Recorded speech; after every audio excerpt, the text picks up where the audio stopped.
ದುಬೈನಿಂದ ಬೆಂಗಳೂರಿಗೆ ಆಗಮಿಸಿದ್ದಾರೆ ಕನ್ನಡಿಗರು. ದುಬೈನಲ್ಲಿ ಸಿಲುಕಿದ್ದ 50 ಕನ್ನಡಿಗರು ವಾಪಸ್ ಆಗಿದ್ದಾರೆ. ಒಂದಷ್ಟು ಜನರಲ್ಲಿ ಆತಂಕ ಇತ್ತು. ದುಬೈನಲ್ಲಿರುವಂಥ ಕನ್ನಡಿಗರು ಯಾವಾಗ ವಾಪಸ್ ಬರ್ತಾರೆ ಅಂತೇಳಿ. ದುಬೈನಲ್ಲಿ ಅಪಾಯದಲ್ಲಿ ಸಿಲುಕಿದ್ದ 50 ಕನ್ನಡಿಗರು ವಾಪಸ್ ಆಗಿದ್ದಾರೆ. ಶಾರ್ಜಾದಿಂದ ಕೊಚ್ಚಿನ್ ಮೂಲಕ ಬೆಂಗಳೂರಿಗೆ ಬಂದಿದ್ದಾರೆ. ಕೆಂಪೇಗೌಡ ಅಂತಾರಾಷ್ಟ್ರೀಯ ವಿಮಾನ ನಿಲ್ದಾಣದಲ್ಲಿ ಕನ್ನಡಿಗರಿಗೆ ಸ್ವಾಗತ ಕೋರಲಾಗಿದೆ. ಶಾಸಕ ನಾಗೇಂದ್ರ ಸಹಾಯವನ್ನ ಕನ್ನಡಿಗರು ಕೊಂಡಾಡಿದ್ದಾರೆ.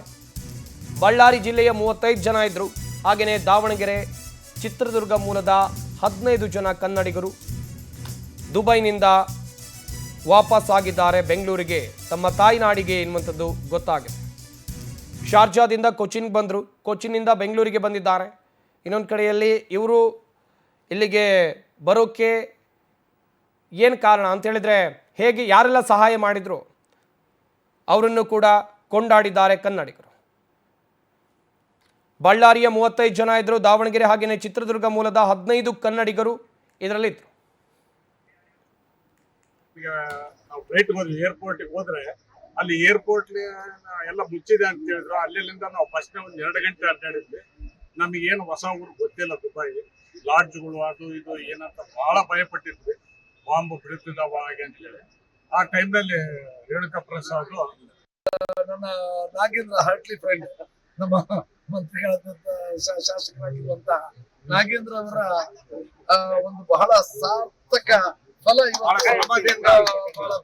ಫಲ ಕೊಟ್ಟಿದೆ. ಅವ್ರು ಬಹಳ ಡೇ 1 ನಲ್ಲಿ ನನ್ನ ಮಗನಿಗೆ ಕಾಲ್ ಮಾಡಿ ದುಡ್ಡು ಎಷ್ಟು ಬೇಕಾದ್ರೆ ಖರ್ಚಾಗ್ಲಿ, I want my people has to be risked ಅಂತ ಹೇಳುವಂತ ಸಂದರ್ಭದಲ್ಲಿ ನಾನು ಅಲ್ಲಿ ನನ್ನ ಈಗ ಮಾಹಿತಿಯನ್ನು ಕೊಡ್ತಾರೆ ನಮ್ಮ ದೇವನಹಳ್ಳಿ ಪ್ರತಿನಿಧಿ ರಾಮಾಂಜಿ. ದೂರವಾಣಿ ಸಂಪರ್ಕದಲ್ಲಿ ಜಾಯ್ನ್ ಆಗ್ತಾ ಇದ್ದಾರೆ. ರಾಮಾಂಜಿ, ಗಮನಿಸ್ತಾ ಇದ್ವಿ ಸಾಕಷ್ಟು ಕನ್ನಡಿಗರು ವಾಪಸ್ ಆಗ್ತಾ ಇದ್ದಾರೆ, ಅದು ಕೂಡ ದುಬೈನಿಂದ ಬಂದಿದ್ದಾರೆ ಎನ್ನುವಂಥದ್ದು ಗೊತ್ತಾಗ್ತಾ ಇದೆ. ಇವರ ಬರುವಿಕೆಗೆ ಸಹಾಯ ಮಾಡಿದವರು ಯಾರು, ಏನು ಹೇಳಿದ್ರು ಬಂದ ಮೇಲೆ?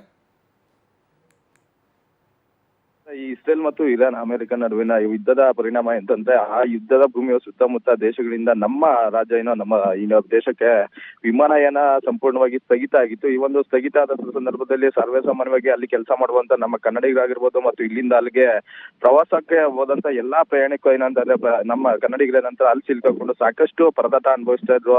ಈ ಒಂದು ಸಂದರ್ಭದಲ್ಲಿ ನಮ್ಗೆ ಕೇಂದ್ರ ಸರ್ಕಾರ ಆಗಿರ್ಬೋದು ರಾಜ್ಯ ಸರ್ಕಾರಕ್ಕೆ ಅಲ್ಲಿಂದ ಏನಂತಾನೆ ನಮ್ ಸಹಾಯ ಬೇಕು ಅಂತ ಬಿಟ್ಟು ರಾಜ್ಯ ಸರ್ಕಾರ ಮತ್ತು ಕೇಂದ್ರ ಸರ್ಕಾರವನ್ನ ಕೇಳ್ಕೊಂತಾ ಇದ್ರು. ಏನಂತಂದ್ರೆ ಈ ಒಂದು ನಿಟ್ಟಿನಲ್ಲಿ ಕಳೆದ ಒಂದು 2-3 ದಿನಗಳಿಂದ ಅಲ್ಲಿಂದ ಇಲ್ಲಿಗೆ ದುಬೈ ಸೇರಿದಂತೆ ಬೇರೆ ಬೇರೆ ದೇಶಗಳಿಂದ ಅಲ್ಲಿಂದ ಇಲ್ಲಿಗೆ ಏನಂತಾರೆ ವಿಮಾನ ಹಾರಾಟ ಮತ್ತೆ ಪ್ರಾರಂಭ ಆಗಿ ಅಲ್ಲಿಂದ ಇಲ್ಲಿಗೆ ಸುರಕ್ಷಿತವಾಗಿ ಈಗ ಕನ್ನಡಿಗರು ವಾಪಸ್ ಬರ್ತಾ ಇದ್ದಾರೆ. ಏನು ಪ್ರವಾಸಕ್ಕೆ ಮತ್ತೆ ಅಲ್ಲಿ ಕೆಲಸ ಮಾಡುವಂತ ಎಲ್ಲ ಕನ್ನಡಿಗರು ಈಗ ವಾಪಸ್ ಬರ್ತಾ ಇದ್ದಾರೆ. ಮತ್ತೆ ಇತ್ತೀಚೆಗೆ ನಿನ್ನೆ ಅಂತಂದ್ರೆ ದುಬೈನಿಂದ ಬೆಂಗಳೂರಿಗೆ ಒಂದು 50 ಜನ ವಿದೇಶಕ್ಕೆ ಪ್ರವಾಸಕ್ಕೆ ಹೋದಂತಹ ಒಂದು 50 ಜನ ಅಲ್ಲಿಂದ ಬಳ್ಳಾರಿ ಮೂಲದವರು ಇವರೆಲ್ಲಾನು ಸಹ ವಾಪಸ್ ಆಗಿದ್ದಾರೆ. ಇವ್ರನ್ನ ಏನು ಅಲ್ಲಿನ ಶಾಸಕರಾದಂತ ನಾಗೇಂದ್ರ ಅವರು ಬೆಂಗಳೂರಿಗೆ ಏರ್ಪೋರ್ಟ್ಗೆ ಬಂದು ಅವ್ರನ್ನ ಸ್ವಾಗತ ಮಾಡ್ಕೊಂಡ್ರು. ಅವರು ಏನಂತಂದ್ರೆ ಶಾರ್ಜಾದಿಂದ ಕೊಚ್ಚಿಗೆ ಬಂದು ಕೊಚ್ಚಿನಿಂದ ಮತ್ತೆ ಬೆಂಗಳೂರಿಗೆ ಆಗಮಿಸೋ ಸಂದರ್ಭದಲ್ಲಿ ಇವನ್ನ ಏನಂತಂದ್ರೆ ಇಲ್ಲಿ ನಾಗೇಂದ್ರ ಅವರು ಸ್ವಾಗತ ಮಾಡಿದ್ರು.